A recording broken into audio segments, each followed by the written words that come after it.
Let's talk today about fire and brimstone. A lot of the Bible is full of uncomfortable messages, and it gets the reputation of being judgmental and cruel. I want to read you a very judgmental fire and brimstone message. Our house is on fire. We have to stop our emissions of greenhouse gas emissions. Either we do that or we don't. Either we prevent 1.5 degrees of warming or we don't. Either we choose to go on as a civilization or we don't. We all have a choice. We can create transformational action that will safeguard the living conditions for future generations, or we can continue with our business as usual and fail. That is up to you and me.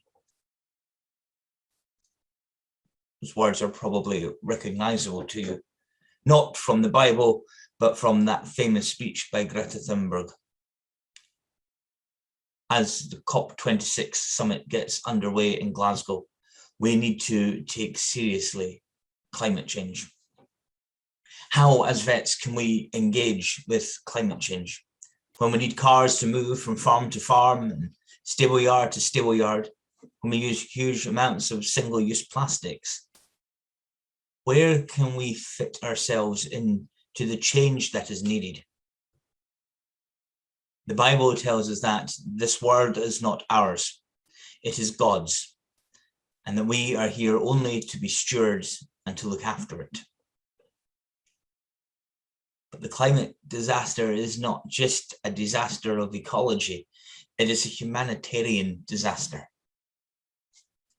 Jesus, when he was on earth, is asked, "Who are my brothers and sisters? Who are my neighbor?" And his response is always the same. It is whoever asks for help, whoever needs help, whoever we can do something to make their life better or worse. Those are our brothers and our sisters and our neighbors, and he calls us to look after them. There is no way with climate change as it is, and the changes in weather and the rising of oceans, that we can say we are looking after our brothers and sisters.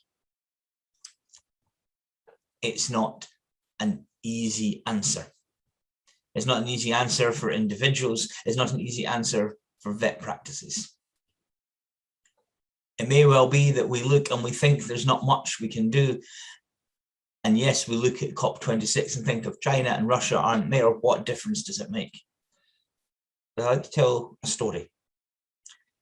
It's a story of a squirrel sitting on a tree in wintertime. And a robin flies over and asks it, "How much does a snowflake weigh?" And the squirrel says, "Well, next to nothing." And the robin said, "Well, I was on another tree branch over there, and it was snowy like this one. And then one more snowflake fell. Just one more snowflake. And the branch broke. And then they flew away.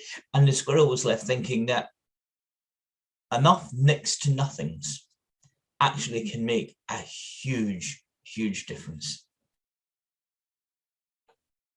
I'm not going to tell you today what changes we can make as individuals or in your practices, but I do really, really urge people to look, see what difference it is we can make, see what little bit, even if it seems next to nothing, what little bit we can do to help. Amen. For today's prayer, I want to read Psalm 24 from the Bible. The earth belongs to God and everything in it, the world and all its people. He built it on the waters and set it on the rivers. Who may go up to the mountain of the Lord? Who may stand in his holy temple? Only those with clean hands and pure hearts, who have not worshipped idols, who have not made promises in the name of a false god. They will receive a blessing from the Lord. The God who saves them will declare that they are right.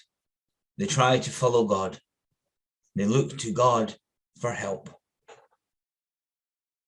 Amen.